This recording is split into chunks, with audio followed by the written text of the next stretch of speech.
যাকে চিঠি পাঠাচ্ছেন তার নামটা কুণাল ঘোষ, মনে রাখ। সংবাদ মাধ্যমের বন্ধুদের কাছ থেকে শুনলাম মিঠুন চক্রবর্তী নাকি আমার বিরুদ্ধে একটি মানহানির মামলা করেছেন 100 কোটি টাকার।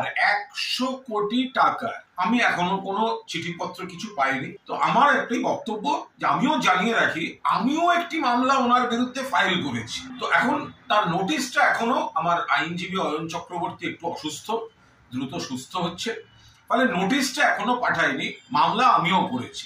এইবার রইল পরের পার্ট। মিঠুনদা আমার বিরুদ্ধে 100 কোটি টাকার মানহানির মামলা করেছে।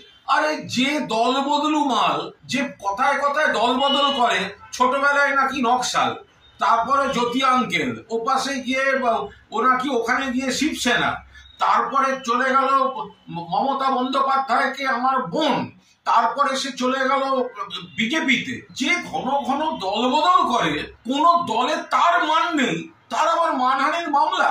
মামলা ট্যাঙ্কি। আর 2 নম্বর হচ্ছে আমি ওয়েট করছি, এরকম একটা সিচুয়েশনের ওয়েট করছিলাম যে মিঠুনদাকে আমি চাই একটা মামলায়। অভিনেতা মিঠুনদা আলাদা, আমার সঙ্গে একসময় দাদা ভাইয়ের সম্পর্ক আলাদা। এখন যে লড়াই, আমি চাইছিলাম ওকে একটা মামলায়, যে কোনো মানহানির মামলায়। আমি ওই সমস্ত চিটফান্ডের জিনিসগুলো নিয়ে যাবো, আমি কেন বলেছি, এবং আমি প্রেয়ার দেব, মানহানির মামলা নিশ্চয়ই ফয়সালা হবে। তো তার আগে তো দেখতে হবে আমি কেন বলেছি। মামলাগুলো সিবিআই কে হ্যান্ড ওভার করে দেওয়া হোক। এই হচ্ছে ওর বেনিফিশিয়ারি, এই ইনকাম, এই কানেকশন, 4খানা অন্তত চিটফান্ডে আছে। তো আমি ওয়েট করছিলাম।